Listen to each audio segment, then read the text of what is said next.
कृषि बिल को लेकर किसानों को समझाने के लिए लिखी गई केंद्रीय कृषि मंत्री नरेंद्र सिंह तोमर की 8 पन्नों की चिट्ठी बीजेपी अब किसानों को उनके हाथ तक भी पहुंचाएगी। हम इस वक्त बीजेपी प्रदेश मुख्यालय में खड़े हैं और ये तमाम जो बंडल आप इस वक्त देख रहे हैं, ये सभी बंडल नरेंद्र सिंह तोमर की वो 8 पन्नों की चिट्ठी के हैं जो उन्होंने किसानों के नाम पर लिखी थी। अब बीजेपी इन्हें मध्य प्रदेश समेत देश के अलग अलग हिस्सों में किसानों तक उनके घर पर, उनके हाथ पर पहुंचाने की तैयारी में है और इसके साथ ही प्रधानमंत्री नरेंद्र मोदी का संदेश भी इस बंडल के साथ रखा हुआ है जो किसानों तक पहुंचाया जाएगा। मैं अपने हाथ में एक चिट्ठी को लिए हूं।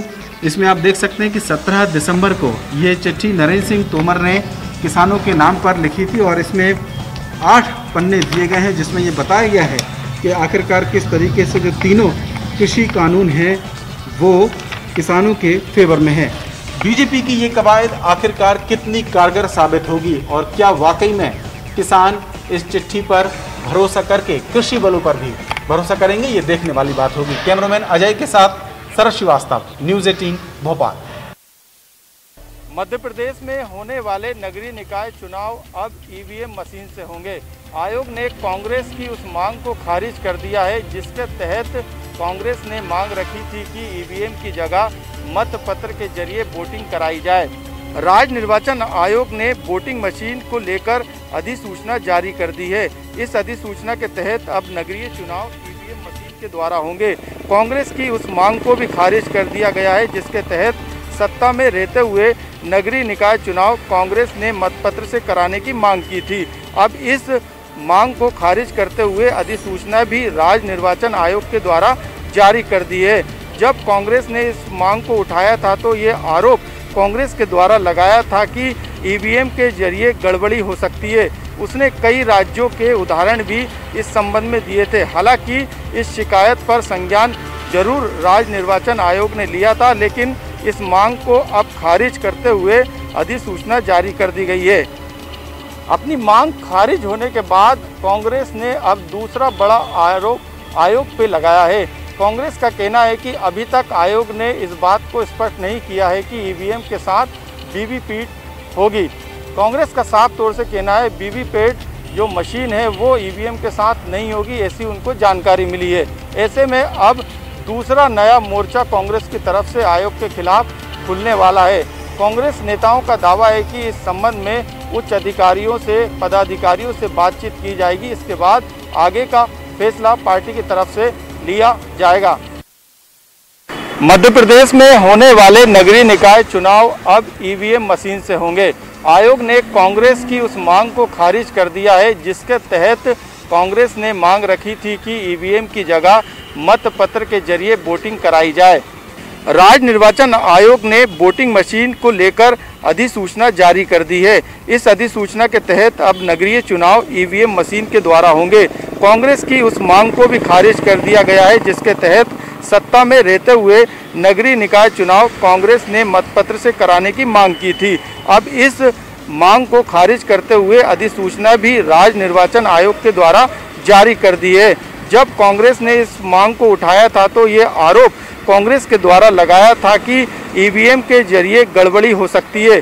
उसने कई राज्यों के उदाहरण भी इस संबंध में दिए थे। हालांकि इस शिकायत पर संज्ञान जरूर राज्य निर्वाचन आयोग ने लिया था, लेकिन इस मांग को अब खारिज करते हुए अधिसूचना जारी कर दी गई है।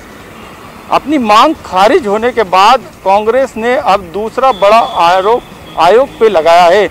कांग्रेस का कहना है कि अभी तक आयोग ने इस बात को स्पष्ट नहीं किया है कि ईवीएम के साथ वीवीपैट होगी। कांग्रेस का साफ तौर से कहना है वीवीपैट जो मशीन है वो ईवीएम के साथ नहीं होगी, ऐसी उनको जानकारी मिली है। ऐसे में अब दूसरा नया मोर्चा कांग्रेस की तरफ से आयोग के खिलाफ खुलने वाला है। कांग्रेस नेताओं का दावा है कि इस संबंध में उच्च अधिकारियों से, पदाधिकारियों से बातचीत की जाएगी। इसके बाद आगे का फैसला पार्टी की तरफ से लिया जाएगा। ड्रग तस्करी में गिरफ्तार महिला आरोपी की मुश्किलें थमने का नाम नहीं ले रही हैं। पुलिसिया पूछताछ में कई अहम खुलासे हुए। महिला आरोपी समेत अन्य के आज पुलिस रिमांड खत्म हो रहे हैं। पुलिस इन सभी आरोपियों का फिर से रिमांड लेकर ड्रग कनेक्शन खंगालने का काम करेगी। दरअसल कुछ दिनों पहले विजयनगर थाना पुलिस ने एक महिला को ड्रग तस्करी के मामले में गिरफ्तार किया था। महिला आरोपी से पूछताछ में ड्रग के कई कनेक्शनों का खुलासा हुआ था। पुलिस ने महिला की निशानदेही पर ही कई आरोपियों को गिरफ्तार किया। जानकारी मिली थी कि महिला युवक युवतियों को नशे की लत लगाती थी और उन्हें देह व्यापार के दलदल में धकेल देती थी। महिला आरोपियों के इस धंधे में उसका बेटा भी शामिल था। एक युवती की शिकायत पर पुलिस ने उसके बेटे एवं अन्य साथियों के खिलाफ प्रकरण दर्ज कर उसकी तलाश शुरू कर दी है। उसकी गिरफ्तारी पर पुलिस ने अब इनाम भी घोषित कर दिया है। अभी तक सभी आरोपी पुलिस रिमांड पर चल रहे थे। आज सभी का रिमांड खत्म हो रहा है और पुलिस ड्रग कनेक्शन और तार खंगालने के लिए इन आरोपियों को न्यायालय पेश करने के बाद फिर से रिमांड बढ़ाने की मांग करेगी। पुलिस को यही भी जानकारी मिली थी कि आरोपियों के ड्रग्स के कनेक्शन अंतर्राष्ट्रीय बाजारों से भी जुड़े हैं। बहरहाल नेटवर्क का खुलासा होने के बाद यह साबित हो गया कि मिनी मुंबई में ड्रग्स की तगड़ी खपत हुआ करती थी, लेकिन जिम्मेदारों को इसकी भनक तक नहीं थी, या फिर यूं माना जाए कि नारकोटिक्स और पुलिस विभाग की इसमें मिलीभगत चलती थी। लेकिन अब तक ऐसे जिम्मेदारों पर कोई कार्रवाई नहीं हुई, बल्कि उन्होंने वाहवाही भी लूट ली। अब ऐसे में दरकार है कि लापरवाही और मिलीभगत करने वाले अधिकारियों पर कठोर कार्रवाई होनी चाहिए। जलपुर से लगे बगदरी घाटी मोड़ पर दो दर्दनाक हादसे एक ही स्थान पर हुए, जहां 4 लोगों की मौत हो गई। जलपुर जिला मुख्यालय से करीब 40 किलोमीटर दूर दमोह जलपुर मार्ग में बगदरी घाटी मोड़ के पास अचानक एक बोलेरो जीप पलट गई। इस जीप में सवार लोगों को मामूली चोटें आई थी। सूचना पर पाटन थाना पुलिस का बल मौके पर पहुंचा और घायल लोगों को बाहर निकालकर जीप किनारे करवा ही रहे थे। उस दौरान देखने वालों की भीड़ भी लग गई। तभी दमोह से जलपुर जा रही बस अनियंत्रित होकर पलट गई। बताया जा रहा है कि बस शादी समारोह से लौटकर दमोह से जलपुर आ रही थी। जैसे ही बगदरी घाटी के पास बस पहुंची, तभी अनियंत्रित होकर घटना देख रहे लोगों पर पलट गई। हादसे में 1 दर्जन से अधिक लोगों के घायल हो गए, जबकि 4 लोगों की मौत हो गई। जानकारी के मुताबिक पिछले 1 सप्ताह में इसी जगह पर 30 से अधिक वाहन अनियंत्रित होकर पलट चुके हैं। आज हुई घटना में बस दमोह से जलपुर जा रही थी। इस बस में करीब 1 दर्जन लोग सवार थे, जो बुरी तरीके से जख्मी हुए हैं। इस सड़क हादसे में रेस्क्यू का काम कर रहे डायल 100 के 2 पुलिस जवान भी घायल हुए हैं, जिनका इलाज मेडिकल अस्पताल में जारी है। ग्वालियर में एक विदेशी ब्रीड की डॉगी की चोरी ने पुलिस की नींद उड़ा दी है। एक पॉश कॉलोनी से 2 बाइक सवार लोग इस डॉगी को चुरा कर ले गए हैं। पूरी वारदात सीसीटीवी कैमरे में कैद हो गई है। ग्वालियर के अचलेश्वर विहार कॉलोनी में रहने वाले शोभित शिवहरे के घर करीब 3 साल उम्र का पग प्रजाति का एक विदेशी नस्ल का डॉगी था, जिसे परिवार के लोग प्यार से ग्रेसी कहकर बुलाते थे। 22 दिसंबर की सुबह 11:40 पर डॉग ग्रेसी गैलरी में बैठा हुआ था। थोड़ी देर बाद डॉग ग्रेसी अचानक घर से लापता हो गया। जब शोभित और उसके परिवार वालों ने आसपास ग्रेसी को तलाशा तो उसकी कोई खोज खबर नहीं मिली। आखिर में थक हार कर परिवार वालों ने आसपास लोगों से पूछताछ की, लेकिन ग्रेसी के बारे में किसी को कोई जानकारी नहीं थी। आखिर में परिवार वालों ने बाहर लगे सीसीटीवी कैमरे के फुटेज चेक किए तो परिवार वाले हैरान रह गए। सीसीटीवी में 2 बाइक सवार नकाबपोश युवक घर में आते नजर आए। महज 40 सेकंड में दोनों नकाबपोश बदमाश 40,000 रुपए कीमत के डॉगी ग्रेसी को ले उड़े। सीसीटीवी फुटेज के आधार पर शोभित ने पड़ाव थाने में शिकायत दर्ज कराई है। पड़ाव पुलिस ने इसमें चोरी का मामला दर्ज कर लिया है। जिस तरह से पूरी घटना हुई उससे साफ है कि डॉगी ग्रेसी को चुराने वाले लोगों ने पहले रेकी की, उसके बाद इस चोरी की वारदात को अंजाम दिया है। पुलिस अब इस मामले की जांच में जुट गई है। पुलिस को आशंका है कि चोरी करने वालों ने पहले रेकी की है। यही वजह है कि वो आसपास के लोग ही हो सकते हैं। यही वजह है कि पुलिस अब सीसीटीवी के हुलिये के आधार पर इन डॉगी चोरों की तलाश में जुट गई है। उज्जैन के पास नागदा में मिलावटखोर को लेकर चल रही कार्रवाई में आज उस समय हड़कंप मच गया जब अशोक कुमार एंड कंपनी के यहाँ पर गए अधिकारियों पर जो है कंपनी के मालिक और उसकी पत्नी ने अभद्रता कर दी। दरअसल पूरा मामला उज्जैन के पास नागदा का बताया गया है, जहां पर कलेक्टर आशीष सिंह के निर्देश पर एक टीम बनाई गई थी, जहां पर मिलावटखोरों पर शिकंजा कसना था। इसी को लेकर जो है उज्जैन में नागदा के जो तहसीलदार और 4 सदस्यीय दल ये वहां पर अशोक कुमार एंड कंपनी में जांच करने के लिए पहुंचा था। जहां पर जो सदस्य थे, जो खाद्य विभाग के अधिकारी थे, उन्होंने खाद्य तेल की निरीक्षण की बात कही और इसी बात को लेकर जो है अशोक कुमार कंपनी के संचालक और उसकी पत्नी दोनों ही चारों अधिकारियों पर बिफर पड़े और उसके बाद उनके साथ जुमा झटकी तक कर डाली। इस बात को लेकर चारों अधिकारियों ने फिलहाल नागदा के बिरलाग्राम थाने में मामला दर्ज कराया है और दोनों पति पत्नियों के खिलाफ पुलिस ने जो है मामला दर्ज कर लिया है।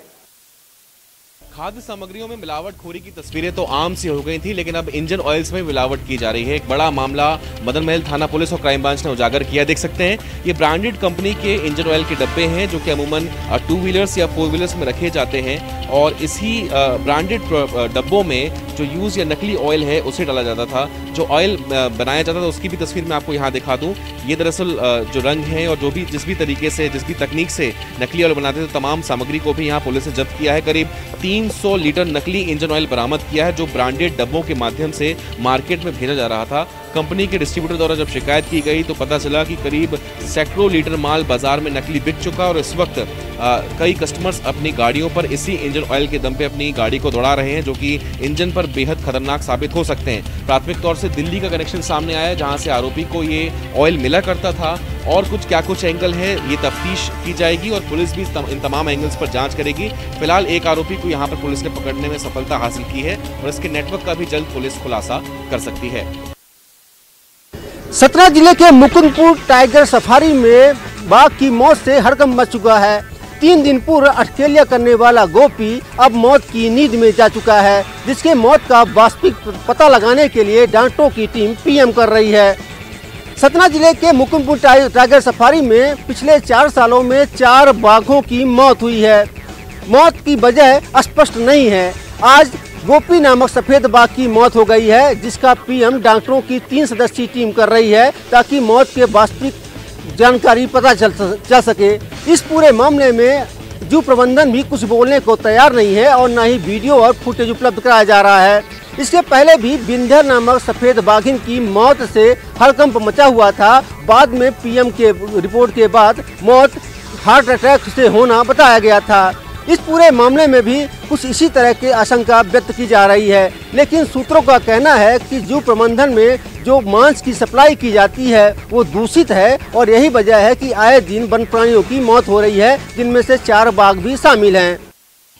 12 जनवरी को कांग्रेस के तमाम जो जिला पदाधिकारी हैं, इसके साथ ही तमाम जो पदाधिकारी हैं वो सेवाग्राम वर्धा में प्रशिक्षण लेंगे और कांग्रेस AICC के जो ट्रेनर्स हैं वो उन्हें प्रशिक्षित करेंगे। दरअसल कांग्रेस अब पूरी तरीके से महात्मा गांधी के जो बताए हुए मार्ग हैं उस पर चलना चाहती है। छत्तीसगढ़ कांग्रेस का ऐसा दावा है और यही वजह है कि समय समय पर जो है इसको लेकर अलग अलग तरीके से जो प्रशिक्षण लेने की बात कही जा रही है। 12 जनवरी को एक प्रशिक्षण होगा जो सेवाग्राम वर्धा में होगा। यहाँ पर अखिल भारतीय कांग्रेस कमेटी के जो ट्रेनर्स हैं वो प्रशिक्षण देंगे। इस ट्रेनिंग में कांग्रेस के प्रदेश प्रभारी PL पुनिया भी शामिल होंगे। इसके साथ ही छत्तीसगढ़ कांग्रेस के तमाम दिग्गज इस ट्रेनिंग सेशन में शामिल होंगे।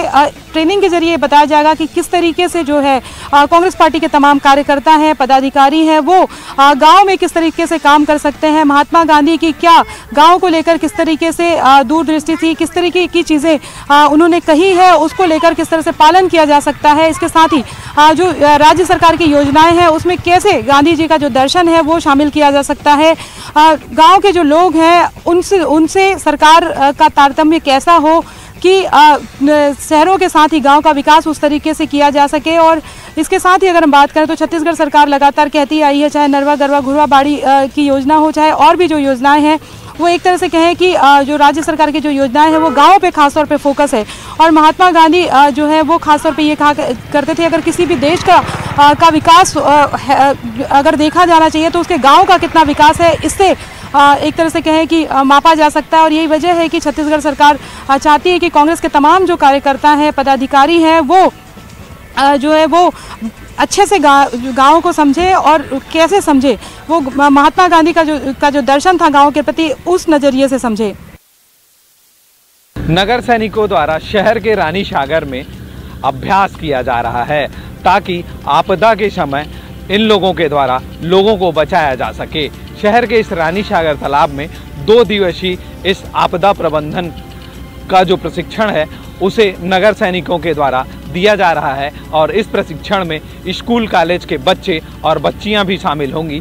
साथ ही नगर सैनिक के पुरुष और महिलाएं जो सिपाही हैं उनके द्वारा भी इस प्रशिक्षण में भाग लिया जा रहा है, ताकि बाढ़ और आपदा के समय लोगों को कैसे बचाया जाए इसका हुनर और गुण इनके द्वारा बताया जाएगा। और खुद बाढ़ के समय, पानी में घिरे होने के समय और नदी नाले में बहने के वक्त और डूबने के वक्त आप कैसे बचेंगे, इन सारी चीज़ों को लोगों को सिखाया जाएगा। और नगर सैनिक के द्वारा यह अभ्यास किया जा रहा है ताकि लोगों को इस आपदा से और बाढ़ से बचाएं और इनके गुण लोगों को भी सिखाएं ताकि वो खुद भी बचें और लोगों को बचा सकें। इस 2 दिन के प्रशिक्षण में यही मुख्य उद्देश्य लेकर इनके द्वारा आज शहर के रानी सागर में प्रशिक्षण दिया जा रहा है। कवर्धा में बीते 1 सप्ताह से कड़ाके की ठंड पड़ रही है। मैदानी इलाकों में इसका असर देखने को मिल रहा है, लोग अलाव का सहारा ले रहे हैं। इसके अलावा जो वनांचल क्षेत्र है वहाँ जो है हाड़ कपा देने वाली ठंड पड़ रही है। इन दिनों लोगों की दिनचर्या इससे प्रभावित हुई है, कामकाज की शुरुआत लेट से हो रही है। और जो चिल्फी, खासकर जो जिले में चिल्फी ऐसा क्षेत्र है जहां सबसे ज़्यादा ठंड पड़ती है, इस समय चिल्फी में जो है ओस की बूंदें जो हैं, सुबह सुबह जो ओस की बूंदें हैं वो पत्तों में, पेड़ों में साफ तौर पर दिखाई दे रहा है। इसके अलावा जो घर के बाहर पतीले में अगर बाहर पानी रख दिया जा रहा है वो बर्फ़ के रूप में तब्दील हो रहा है। तो आप इससे अंदाज़ा लगा सकते हैं कि ठंड का असर कितना होगा। लोगों की जो दिनचर्या है इससे प्रभावित हुई है, अलाव का सहारा ले रहे हैं। और वनांचल क्षेत्र ऐसा है जहाँ दिन में भी जो है लोग अलाव का सहारा ले रहे हैं। ठंड काफ़ी पड़ रही है और आने वाले दिनों में ठंड के बढ़ने के आसार हैं। मौसम विभाग ने इसके संकेत भी दिए हैं। धूप खिली हुई है, उस बावजूद इसके जो है ठंड का असर कम नहीं हो रहा है। लोगों की दिनचर्या जो है 8 से 9 बजे के बाद से ही शुरुआत हो रही है। चाह के भी लोग जो हैं और सुबह उठने में तो गुरेज कर रहे हैं। इसके अलावा जो है ऑफिस के कार्य में भी जाने वाले लोग जो हैं दोपहर में भी ठंड का असर के चलते जो है गुनगुनी धूप सेकते नज़र आ जाते हैं। तो इस तरह से हम कह सकते हैं कि मैदानी इलाका हो, शहरी क्षेत्र हो या वनांचल क्षेत्र हो, सभी जगह ठंड का असर देखने को मिल रहा है।